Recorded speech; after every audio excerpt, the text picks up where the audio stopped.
See the possibility that this little blow off of the steam is a good thing for equities? Absolutely. I think it's a little test that investors go through. It sorts out investors that aren't committed to the names they own. And I think the valuations, while they didn't drop dramatically, it was a 3-week scare. And last Friday was a real wake up call. We think that the economy is still intact for growth, strong GDP, strong employment, strong wage growth. I mean, I was listening to the conversation you had about the Fed and rates. We just think it's a strong economy. We think there will be rate cuts eventually, not as early as July, as we heard, because this economy is very, very strong. Travel is strong. Consumers are strong. We saw the numbers from GM. I just think we just keep going forward from here, and stocks present an opportunity in that environment. Could this little rise in interest rates, maybe not so little, that we've seen over the past couple of months, could that be setting up a bond rally later this year, whether in investment-grade bonds, treasuries, whatever?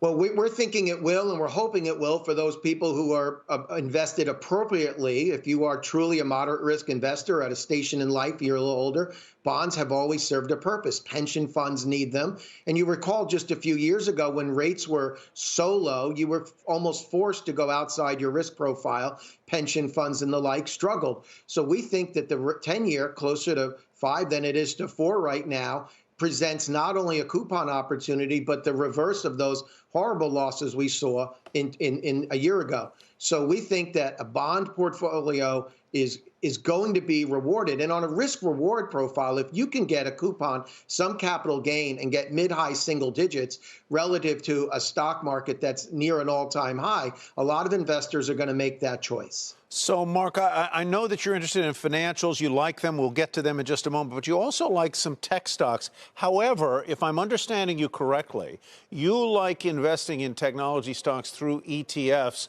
which does at least one thing that is very good, and that is it insulates you from a massive decline in an individual name, whether that individual name is, for example, a Tesla or a Palo Alto or others. Right. And we've seen a rotation of those bad drops. You remember 2 years ago, Facebook went through them. Yes. Went through that correction. So it's unforeseen. And when it happens, it's quite severe. And what we say is if we truly believe in this sector, whether they're tech companies, tech-enabled companies, we think it's here to stay. It's a secular macro trend, and we want to own a broad basket of these names. We have great research firms that we can rely on to pick the underlying companies inside the ETFs, and we think investors are well suited to avoid, as you referenced earlier, a Palo Alto, which dropped 30% practically in one day, and that's devastation to a portfolio, or if you've overweighted that name, and that's why we like to diversify that risk. And make the case for financials. You like the XLF?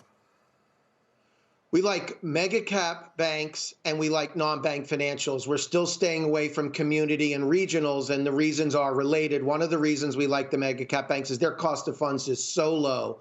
They are attracting dollars. They're online gathering machines, and that creates de facto a disadvantage for small and regional banks, who then have to go out and pay more for deposits. So the net interest margin figures for the mega cap banks are going to continue to improve. The mega cap banks also have strong capital markets, trading activities. They're well diversified away from concentrations in real estate risk. So we think there are going to be winners in the financial sector, the larger banks, and the challenge is going to be on those smaller and regionals, where you better be very careful if you're picking an individual name.